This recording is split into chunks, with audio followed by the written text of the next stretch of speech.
শেখ হাসিনাকে নিয়ে মুখ খুললেন সাবেক প্রধান বিচারপতি এস.কে. সিনহা। সাবেক প্রধান বিচারপতি সুরেন্দ্র কুমার এস.কে. সিনহা তার দেশ ত্যাগের কারণ হিসেবে চাঞ্চল্যকর তথ্য জানিয়েছেন। তাকে কিভাবে দেশ ছাড়তে বাধ্য করা হয়েছিল এবং সে সময় কী কী ঘটেছিল তার সঙ্গে সেসব বিষয়েও তথ্য ফাঁস করেছেন সাবেক এই বিচারপতি। সম্প্রতি ভিডিও কলের মাধ্যমে বিদেশ থেকে একটি সংবাদ মাধ্যমকে দেওয়া সাক্ষাৎকার দেওয়ার সময় এসব তথ্য ফাঁস করেন। এস.কে. সিনহা জানান, 7 বছর আগে জোর করে দেশ ছাড়তে বাধ্য করেছিলেন সাবেক প্রধানমন্ত্রী শেখ হাসিনা। শেখ হাসিনা তাকে প্রচণ্ড চাপের মধ্যে রেখেছিলেন এবং ডিজিএফআই সদস্যদের মাধ্যমে তাকে দেশ ত্যাগ করতে বাধ্য করেছিলেন। তিনি বলেন, শেখ হাসিনার নির্দেশ ও হস্তক্ষেপ উপেক্ষা করে তিনি বিচার বিভাগের স্বাধীনতার জন্য লড়াই করেছিলেন বলেই তাকে দেশ ছাড়তে বাধ্য করা হয়।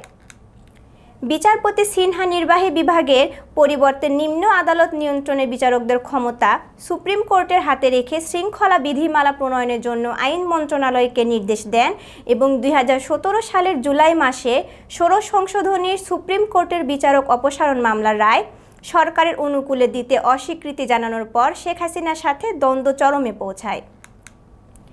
বিচারপতি সিনহা আরও বলেন, 2017 সালের 3 জুলাই আপিল বিভাগের 7 বিচারপতি 16 সংশোধনী বাতিল করে সর্বসম্মতিক্রমে রায় দেওয়ার পর শেখ হাসিনা সহ ক্ষমতাসীন দলের সংসদ সদস্যরা 5 ঘন্টারও বেশি সময় ধরে বিষোদ্গার করেছিলেন। তখন তিনি ভেবেছিলেন সরকার হয়তো তাকে আর দেশে থাকতে দেবে না। তিনি এশিয়া প্যাসিফিক দেশগুলোর প্রধান বিচারপতিদের একটি সম্মেলনে যোগ দিতে জাপানে গিয়েছিলেন। কনফারেন্স রুম থেকে বের হওয়ার পর ডিজিএফআই থেকে ফোন আসে এবং তাকে দেশে ফিরতে নিষেধ করা হয়। একদিন পর তিনি সিঙ্গাপুর হয়ে বাংলাদেশে ফিরে আসেন। ঢাকায় বিমানবন্দরে নামার পর দেখতে পান 5-6 জন ডিজিএফআই সদস্য তাকে ঘিরে রেখেছে। তার নিরাপত্তা নিশ্চিত করার অজুহাতে এস.কে. সিনহার সঙ্গে গাড়িতে উঠতে চেয়েছিলেন, কিন্তু তিনি তাদের বলেন তার কোনো প্রকার নিরাপত্তার প্রয়োজন নেই। এটি ছিল সিনহার আরেকটি বাজে সংকেত। শেখ হাসিনার নির্দেশে ডিজিএফআই প্রধান তার অফিসে আসেন। তিনি এস.কে. সিনহাকে বলেন, প্রধানমন্ত্রী নিজেই তাকে পাঠিয়েছেন, তাকে পদত্যাগ করে দেশ ছেড়ে চলে যেতে বলেছেন।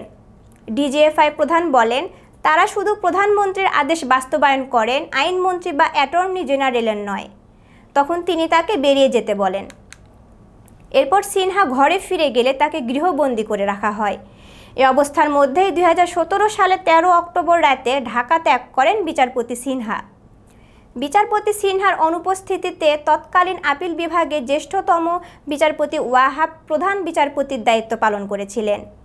বিচারপতি সিনহা অন্তর্বর্তী সরকারের প্রধান উপদেষ্টা নোবেল বিজয়ী অধ্যাপক ডক্টর মোহাম্মদ ইউনুস এবং প্রধান বিচারপতি সৈয়দ রেফাত আহমেদকে অভিনন্দন জানান। সাবেক প্রধান বিচারপতি বলেন, তিনি বাংলাদেশে ফিরতে প্রস্তুত। তার নিরাপত্তা নিশ্চিত হলে তিনি দেশে ফিরতে চান। তিনি সবুজ সংকেতের অপেক্ষায় আছেন। সংশ্লিষ্ট আদালতে আত্মসমর্পণ করবেন এবং প্রমাণ করবেন যে তার বিরুদ্ধে দায়ের করা মামলাগুলো মিথ্যা ছিল। উল্লেখ্য, 2017 সালের 11 নভেম্বর বিদেশে থাকা অবস্থায় প্রধান বিচারপতির পদ থেকে পদত্যাগ করা বিচারপতি সিনহাকে অর্থ পাচারের 3টি মামলায় অভিযুক্ত করা হয়েছে।